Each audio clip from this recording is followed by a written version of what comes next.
Hi guys, good morning, welcome back on फॉर्मा educational hub. देखिए, previous lectures के अंदर हम लोग साइक्लोट्रॉन को स्टडी कर रहे थे और साइक्लोट्रॉन का थ्योरी में जो उसका डेरिवेशन था वो ऑलमोस्ट फिनिश हो गया था। अब अगर हम लोग बात करें उसकी तो उसमें कुछ कमियां भी है जिसको लिमिटेशन बोल सकते हैं हम लोग, या उसको इनएफिशिएंसी भी बोलते हैं। अदक्षता, साइक्लोट्रॉन की अदक्षता। और एक है कि उसमें फोकसन कैसे किया जाता है, फोकसन या फोकसिंग का मतलब है कि ये सही तरीके से काम करे, ये गोल गोल घूमता रहे, ऐसे दीवारों से टक्कर ना करे, उसके लिए क्या जरूरी चीज है वो 2 पॉइंट की बात करेंगे। तो पहली चीज तो साइक्लोट्रॉन का फोकसन या साइक्लोट्रॉन में फोकसिंग इन साइक्लोट्रॉन, फोकसिंग है ना। देखो फोकसिंग कैसे होता है। एक तो हम लोग ये चाहते हैं कि जो इसके अंदर चल रहा है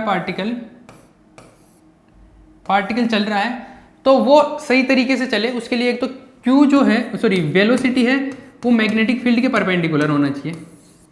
ठीक है, मतलब जो पार्टिकल का जो तल है जिसमें वेग गति कर रहा है उसके लंबवत होना चाहिए, एक चीज। तो दूसरी मैंने बताया कि इसकी फ्रीक्वेंसी है वो सेम होनी चाहिए, ताकि वो जैसे इससे निकले फिर फ्रीक्वेंसी चेंज हो जाए, फिर ये घूम जाए, फिर जैसे इससे निकले फिर वो उसका डायरेक्शन चेंज हो जाए, फिर ये घूम जाए। तो इस तरीके से सेटअप होना चाहिए। तो ये 2 चीजें लिखेंगे। तो पहला पॉइंट तो लिखो,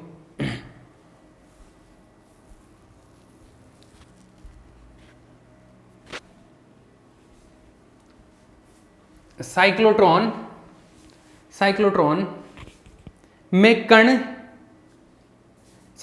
में कण लगातार रूप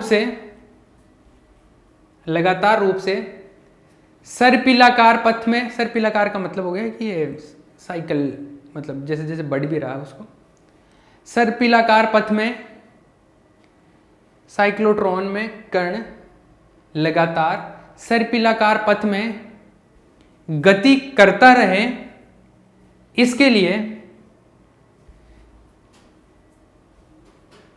इसके लिए जो व्यवस्था होती है उसे फोकसन कहते हैं। मतलब इसका फोकस रहना चाहिए, कुल मिला के बात ऐसे, इसका फोकस सेट रहना चाहिए, उसे फोकसन कहते हैं। To arrange the system in cyclotron in such a way that particle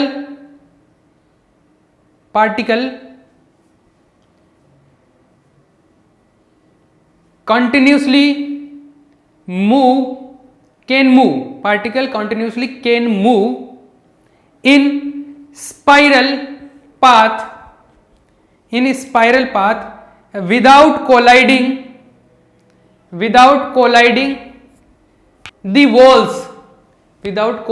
the walls, ठीक है, दीवारों से बिना टक्करे वो चलता रहे, without colliding the walls, is called focusing.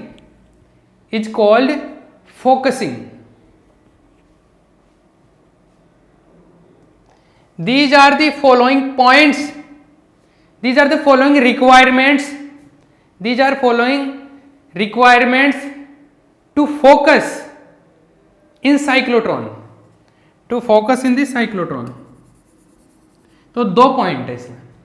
एक तो मैग्नेटिक फील्ड जो है वो वेलोसिटी का जो तल है, वेग का तल है, उसके लंबवत लगे। जैसे वेग ऐसे हो रहा है तो मैग्नेटिक फील्ड ऐसे लगे, वेग ऐसे हो रहा है मतलब इस तल में हो रहा है, इस प्लेन में, तो मैग्नेटिक फील्ड लगे ऐसे, परपेंडिकुलर होना चाहिए। तो लिखो, कण के वेग का तल तथा चुंबकीय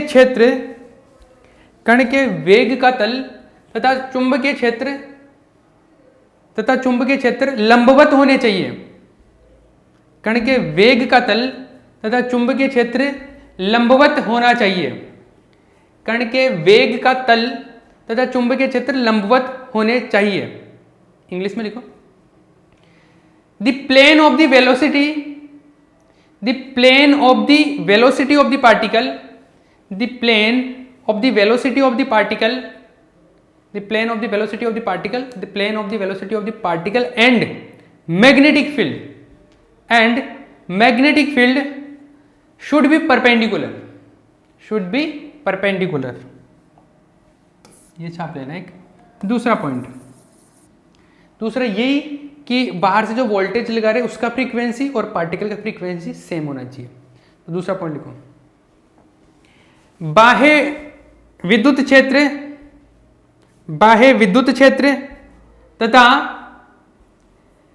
कण की, बाह्य विद्युत क्षेत्र की आवृत्ति, बाह्य विद्युत क्षेत्र की आवृत्ति तथा कण की गति की आवृत्ति, तथा कण की गति की आवृत्ति समान होनी चाहिए, तथा कण की गति की आवृत्ति समान होनी चाहिए, समान होनी चाहिए।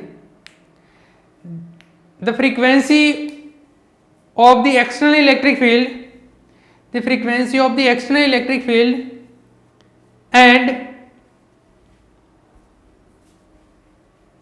particle, the frequency of external electric field and particle should be equal, and particle should be equal, should be same या equal लिख लो। ये दोनों चीजें अगर सेम हुई तो ये लगातार रूप से बिना बाधा के, बिना दीवारों से टकराए लगातार चलता रहेगा, ठीक है, बिना किसी कोलिजन के। ये हो गया। अब इसकी कमी भी है। कमी जो है उसको लिखते हैं हम लोग अदक्षता। पॉइंट जो इसके अदक्षता लिखते हैं, साइक्लोट्रॉन की अदक्षता, साइक्लोट्रॉन की अदक्षता,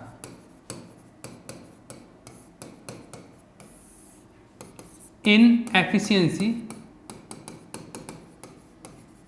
of cyclotron, inefficiency of the cyclotron। क्या होता है जब कोई पार्टिकल का मास, पार्टिकल का वेलोसिटी बहुत बढ़ाते हैं तो उसका जो मास है, द्रव्यमान है, वो क्या होने लग जाता है, इंक्रीज होने लग जाता है। उसका मास क्या होने लग जाता है, बढ़ने लग जाता है, द्रव्यमान बढ़ने लग जाता है। जैसे उसका रेस्ट मास रुका हुआ जैसे नॉर्मल इलेक्ट्रॉन है, जैसे इलेक्ट्रॉन हम मान लो इलेक्ट्रॉन है, इलेक्ट्रॉन का मास है कुछ भी, जैसे रुका हुआ, अभी जनरली हम बात करते हैं इलेक्ट्रॉन का जो मास होता है m0, वो me ले लो इसको, रेस्ट मास वो होता है 9.1 इंटू 10⁻³ kg, ये होता है ना।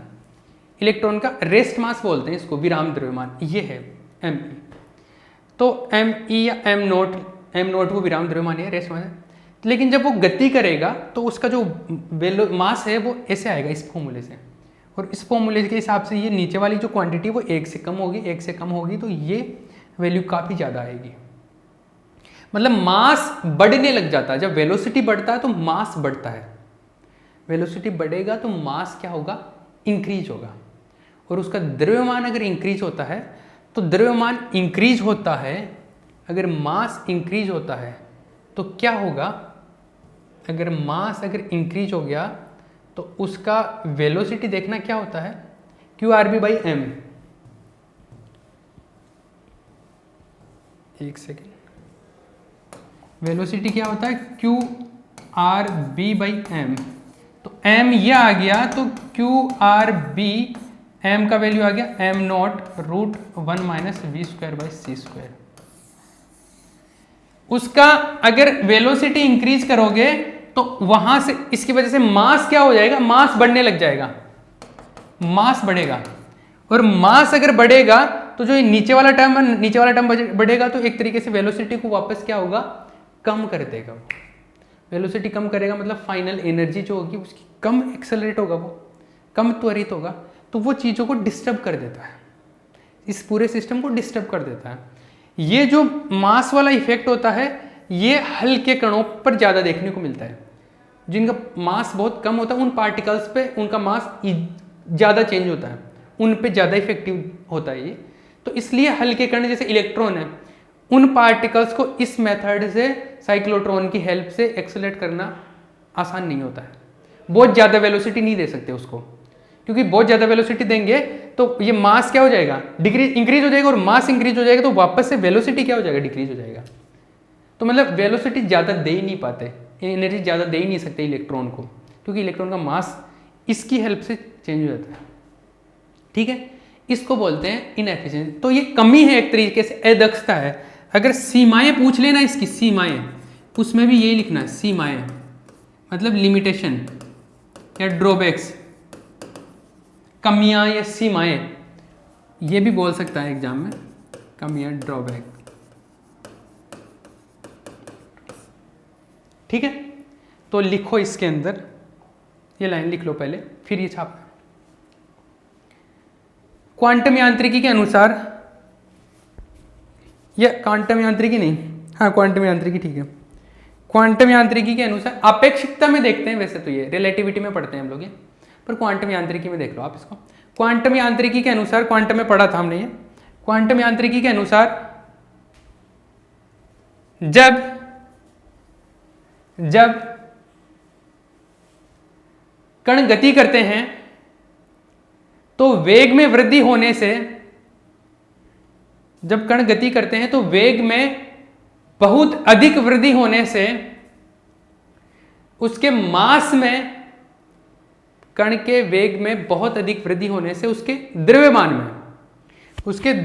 में कमी होने लगती है, उसके द्रव्यमान में कमी होने लग जाती है, उसके द्रव्यमान में कमी होने लगती है।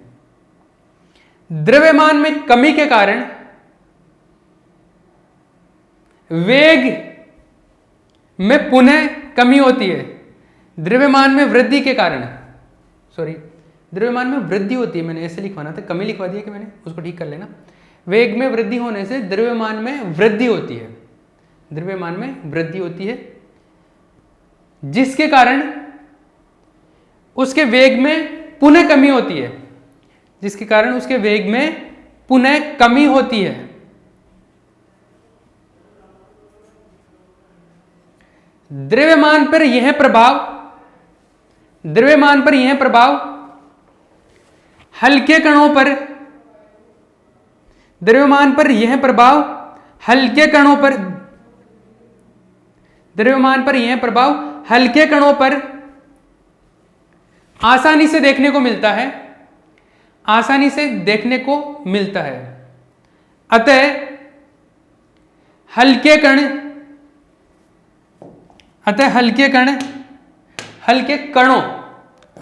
कणों ब्रैकेट में लिख लो, जैसे इलेक्ट्रॉन, हल्के कणों जैसे इलेक्ट्रॉन को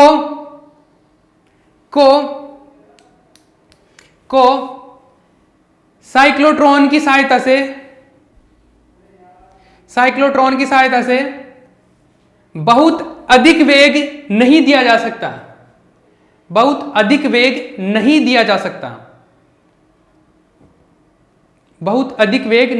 सकता,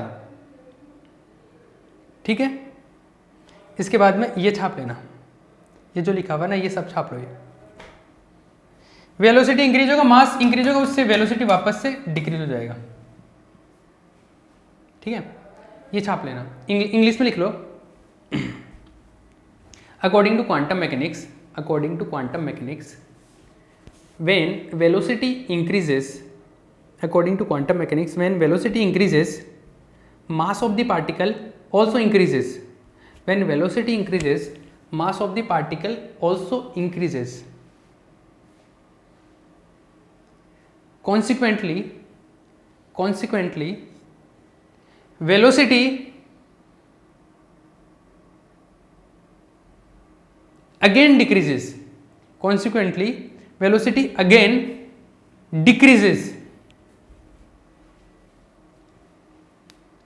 The effect on the mass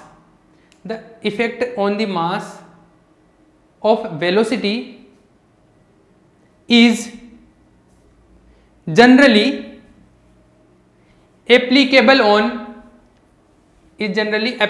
on light particles. Light मतलब हल्के कण, लाइट पार्टिकल्स ब्रैकेट में लिख लो, like electron. This is applicable generally on light particles, bracket में लिखो electrons, like electrons. That's why electron cannot be accelerated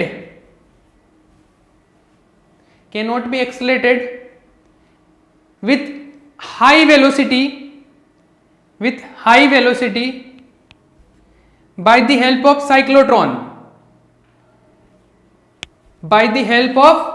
cyclotron. ठीक है, ये इसकी कमी है, इसका ड्रॉबैक है कि इसको बहुत छोटे पार्टिकल जो होते हैं जिनका वेलोसिटी बहुत कम हो, जिनका मास कम होता है, मास कम होता है, तो उन पार्टिकल्स में क्या होता है, वेलोसिटी जैसे ही बढ़ाते हैं, बहुत ज़्यादा वेलोसिटी हो गई तो उनका मास बढ़ने लगता है, और मास जैसे बढ़ेगा वेलोसिटी वापस डिक्रीज होता है. तो ये क्वांटम मैकेनिक्स का, ये रिलेटिविटी का जो इफेक्ट है वो काम करने लग जाता है यहाँ पे. ठीक है, यहाँ पे ये सारी चीज़ें छाप लेनी है आपको. ये पता ही होगा, v तो कण का वेग है,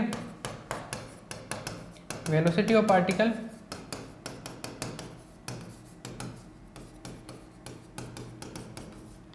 m नॉट जो होता है जनरली उसको रेस्ट मास बोलते हैं, मतलब जब रुका हुआ है नॉर्मल, जैसे ये इलेक्ट्रॉन का मास बोलते हैं, ये रेस्ट मास होता है, जब रुका हुआ तब बोलते हैं हम लोग रेस्ट मास. इसको बोलते हैं विराम द्रव्यमान भी बोलते हैं, विराम द्रव्यमान. और ये जो m है नॉर्मली इसको बोलते हैं गतिशील द्रव्यमान, मूविंग मास. ठीक है, बाकी चीज़ें सबको पता है, r त्रिज्या है, b मैग्नेटिक फील्ड है, m पार्टिकल का मास जो भी है, q चार्ज. ये चीज़ समझ आए ना. तो क्यों नहीं हो पा रहा, इसकी कमी क्या है, ये समझ आया. ये हो गया आपका साइक्लोट्रॉन कंप्लीट. साइक्लोट्रॉन कंप्लीट हो गया. इस पे 2-4 न्यूमेरिकल करवाऊंगा क्योंकि एग्जाम में इस टाइप के न्यूमेरिकल भी आते हैं, इस पे बेस्ट है, न्यूमेरिकल भी होते हैं. ये साइक्लोट्रॉन कंप्लीट. ठीक है, ओके.